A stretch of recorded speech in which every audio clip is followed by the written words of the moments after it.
Assalamualaikum warahmatullahi wabarakatuh. Alhamdulillah, puji syukur kita ucapkan atas kehadiran Allah Subhanahu wa Ta'ala yang telah memberikan rahmat dan kesehatan sehingga kita dapat berkumpul di Zoom pada hari ini.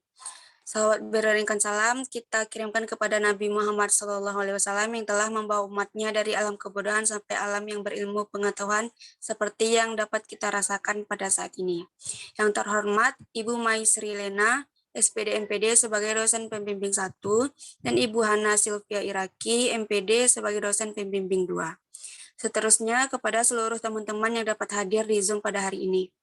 Perkenalkan, saya Fatimah Hazikiranisa dengan NIM 2112926 sebagai moderator pada seminar proposal Saudari Kiranti Nur Halimah dengan judul proposal Pengaruh Model Pembelajaran Kooperatif tipe TGT terhadap hasil belajar siswa pada pembelajaran bangun ruang kelas 5 SD Negeri 07 Pasaman. Baiklah, untuk sesi pertama, kepada Saudari Kiranti Nur Halimah untuk mempresentasikan proposalnya, waktu dan tempat dipersilahkan.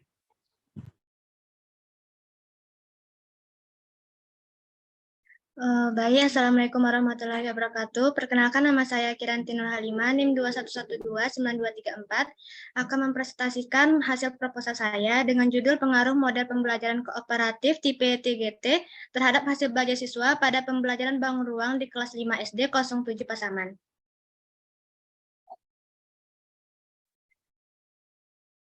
Baiklah, yang pertama ada pendahuluan, yang kedua landasan teori, dan yang ketiga metode penelitian.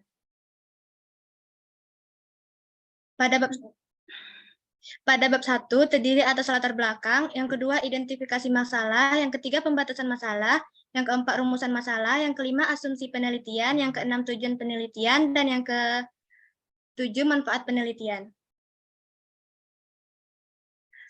Baik, yang pertama latar belakang.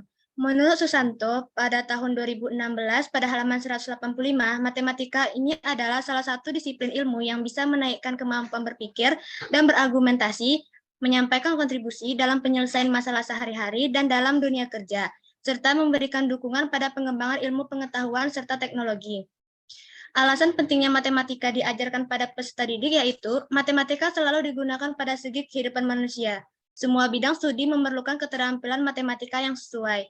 Matematika adalah sarana komunikasi yang kuat, singkat, dan jelas dapat dipergunakan untuk menyajikan informasi dalam berbagai cara, meningkatkan kemampuan berpikir logis dan ketelitian, memberikan kepuasan terhadap usaha memecahkan masalah yang menantang. Ini menurut Widya Sari tahun 2015. Selanjutnya, hasil penelitian Tusturi, Mahmud, dan Victoria tahun 2017 menunjukkan bahwa peserta didik sekolah dasar mengalami beberapa kesulitan belajar, di antaranya adalah sulit dalam berkonsentrasi di saat memerhatikan guru, sulit berkomunikasi dalam berdiskusi atau menyampaikan pendapat, sulit dalam menyelesaikan soal yang harus dipecahkan melalui berpikir kritis, dan peserta didik sulit dalam merangkai kata maupun kalimat secara sistematis dan menarik. Sementara itu, kesulitan belajar matematika bisa diklasifikasikan ke dalam 3 jenis, yaitu kesulitan peserta didik pada penggunaan konsep, kesulitan peserta didik pada penggunaan prinsip, kesulitan peserta didik pada menyelesaikan masalah-masalah verbal. Kesulitan tersebut disebabkan karena pembelajaran matematika yang selama ini disampaikan kepada peserta didik secara informatif adalah peserta didik memperoleh materi dari guru saja. Dari permasalahan di atas, terdapat beberapa upaya yang dilakukan oleh guru untuk mengatasi kesulitan belajar matematika, yaitu dengan menerapkan salah satu model pembelajaran TGT.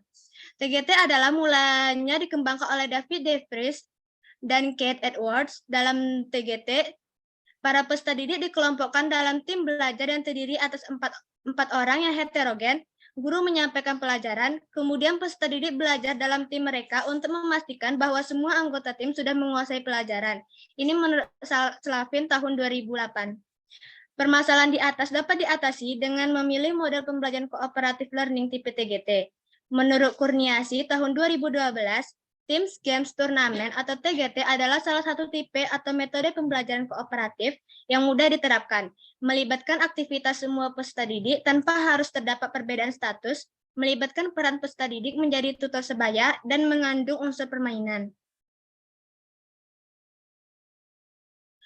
Berdasarkan hasil penelitian kualitatif dengan menggunakan metode TGT melalui penerapan media bangun ruang di kelas 5 SD, Situ Jaya, Kecamatan Culamega, Kabupaten Tasikmalaya tahun ajaran 2018 sampai 2019 menunjukkan bahwa TGT dapat meningkatkan hasil belajar siswa. Berdasarkan uraian di atas, maka penulis tertarik untuk mengangkat sebuah judul pengaruh model pembelajaran kooperatif tipe TGT terhadap hasil belajar siswa pada pembelajaran bangun ruang di kelas 5 SD Negeri 07 Pasaman. Yang B, identifikasi masalah. Yang pertama, rendahnya pemahaman siswa terhadap materi bangun ruang pada pelajaran matematika. Yang kedua, kesulitan guru dalam menyampaikan materi yang mudah dipahami oleh siswa. Yang ketiga, adanya anggapan bahwa pembelajaran matematika itu sulit dan susah dimengerti. Yang keempat, kurang aktifnya siswa dalam proses pembelajaran matematika. Yang C, pembatasan masalah. Yang pertama, peneliti membatasi materi bangun ruang hanya pada sifat-sifat bangun ruang pada kompetisi dasar, mengidentifikasi sifat-sifat bangun ruang di kelas 5 semester 2. Yang kedua, pembelajaran matematika, materi bangun ruang menggunakan model cooperative learning tipe TGT atau Teams Games Turnamen.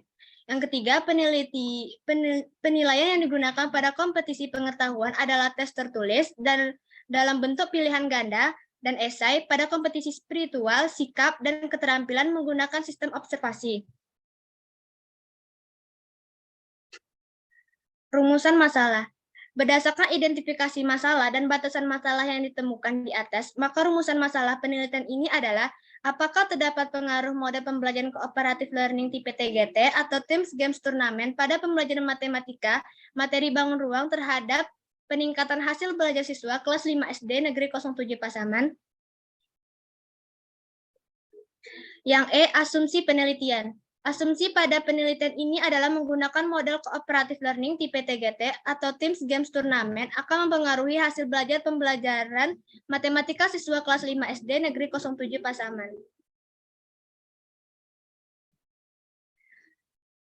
Yang F, tujuan penelitian. Berdasarkan rumusan masalah atas, maka penelitian ini bertujuan untuk menyelidiki pengaruh model pembelajaran kooperatif learning tipe TGT pada pembelajaran matematika materi bangun ruang terhadap peningkatan hasil belajar kelas 5 SD Negeri 07 Pasaman. Yang G, manfaat penelitian. Yang pertama, secara teoritis, hasil penelitian ini diharapkan dapat meningkatkan hasil belajar siswa pada pembelajaran matematika di sekolah dasar, khususnya dalam materi sifat-sifat bangun ruang. Yang kedua, bagi siswa agar dapat lebih mengerti tentang materi bangun ruang dengan mudah. Yang ketiga, bagi guru, sebagai bahan pertimbangan untuk meningkatkan pembelajaran matematika yang tidak monoton. Dan yang keempat, bagi peneliti, menambah pengetahuan dan pengalaman dalam pembelajaran matematika. Bab 2, landasan teori. Yang pertama, kajian pustaka. Yang B, penelitian relevan. Yang C, kerangka berpikir.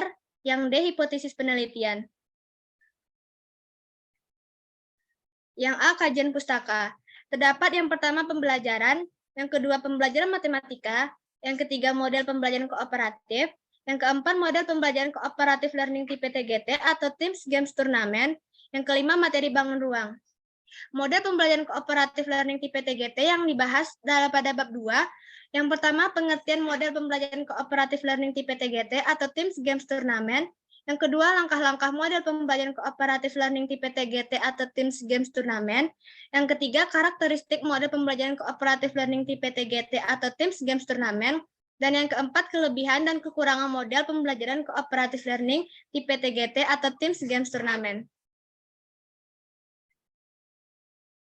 Yang B, penelitian relevan. Saya mengambil 4 penelitian. Yang pertama, Wiwit R tahun 2020 dalam penelitiannya dengan judul pengaruh model Teams Game Turnamen berbantuan media bangun ruang transparan terhadap hasil belajar siswa kelas 5 sekolah dasar pada materi volume bangun ruang, menemukan bahwa siswa mencapai hasil belajar yang baik. Yang kedua, Hidayat E tahun 2020 dalam penelitiannya dengan judul upaya meningkatkan hasil belajar matematika melalui pembelajaran kooperatif tipe Teams Games Turnamen pada siswa kelas 5 SDN Situ Jaya. menunjukkan bahwa pembelajaran matematika melalui penerapan model TGT menggunakan media bangun ruang pada pokok bahasan volume kubus dan balok. Pada kompetisi dasar, menghitung volume kubus dan balok menyelesaikan masalah yang berkaitan dengan volume kubus dan balok dapat meningkatkan hasil belajar siswa kelas 5 SDN Situjaya, Kecamatan Culamega, Kabupaten Tasikmalaya. Yang ketiga, Darmiati D. tahun 2020 dalam penelitiannya dengan judul Penggunaan Modal Direct Instruction Kombinasi dengan Teams Games Turnamen atau TGT untuk meningkatkan hasil belajar sifat-sifat bangun ruang di kelas 5 SDN Kuin Cerucu 3 Banjarmasin. Dan yang keempat, Amrika Arinjani SM dan Sutriani W. tahun 2002 dalam penelitiannya dengan judul Analisis Penerapan Modal TGT atau Teams Games Turnamen terhadap hasil belajar matematika di sekolah dasar.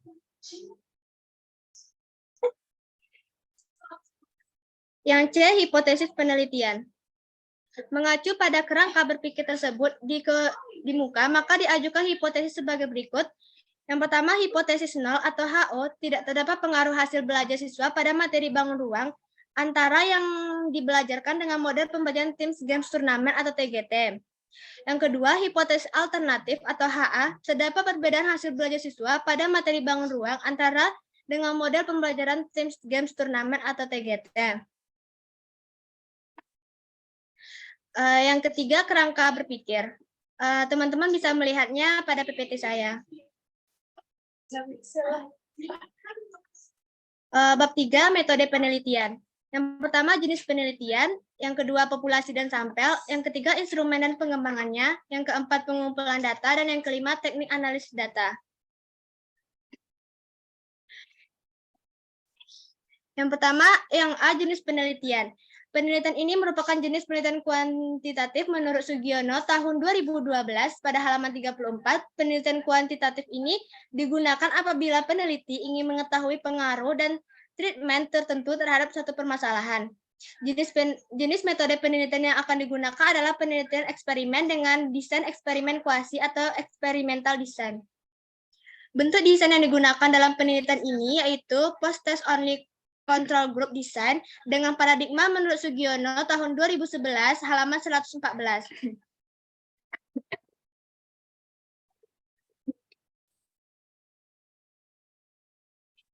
Yang B, populasi dan sampel. Populasi dalam penelitian ini yaitu siswa kelas 5 SD Negeri 07 Pasaman tahun pelajaran 2023, jumlah anggota populasi sebanyak 30 siswa yang terdiri dari 15 siswa perempuan dan 15 siswa laki-laki. Kualifikasi guru kedua kelas tersebut juga relatif sama karena merupakan lulusan S1. Yang kedua, sampel. Penetapan jumlah sampel dalam penelitian ini menggunakan tabel Krejci dengan taraf signifikan A 5%. Berdasarkan jumlah anggota populasi banyak, 51 siswa, diperoleh sampel penelitian sebanyak 48 siswa. Jumlah sampel masing-masing kelas dihitung menggunakan rumus yang diadaptasi dari Sugiono tahun 2011 pada halaman 132 sebagai berikut.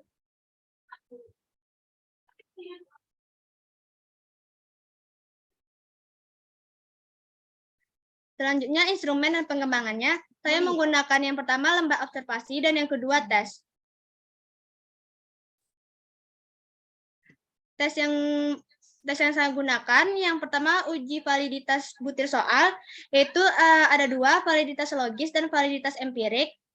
Ada uji reliabilitas butir soal, analisis tingkat kesukaran butir soal, dan analisis daya pembeda butir soal. Pengumpulan data, saya menggunakan sistem dokumentasi, wawancara, observasi, dan tes. Teknik analisis data. Pada penelitian ini, penelitian menggunakan analisis data kuantitatif. Data kuantitatif yaitu data yang berbentuk angka dan data kualitatif yang diangkakan. Sugiono menuliskan bahwa data kuantitatif adalah data yang berupa angka atau data kualitatif yang diangkakan. Sedangkan data kualitatif adalah data yang berbentuk kata, kalimat, gerak tubuh, ekspresi, wajah, bagan, gambar, dan foto. Menurut Sugiono tahun 2013. Yang E, teknik analis data, saya menggunakan statistik deskriptif dan statistik inferensial. Baik, sekian presentasi proposal saya. Kembali ke moderator.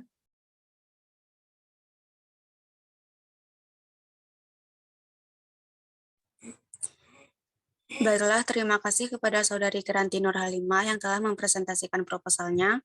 Sesi selanjutnya pemberian tanggapan oleh kontributor 1 kepada Saudara Muhammad Abiyadi. Waktu dan tempat dipersilahkan. Baiklah, sebelumnya terima kasih kepada moderator yang telah mempersilahkan. Setelah saya membaca proposal Kiranti Nurhalimah, terdapat beberapa poin yang mungkin bisa diperbaiki. Yang pertama yaitu pada latar belakang ada kalimat rancu, yaitu pada pembelajaran matematika menggunakan suasana lebih monoton pendidik. Seharusnya kata pendidik di sini dihilangkan agar pembaca lebih paham dengan yang dimaksudkan. Yang kedua, pada letak landasan teori sebaiknya dibuat lebih ke atas, karena tadi terdapat di tengah lembar kerja.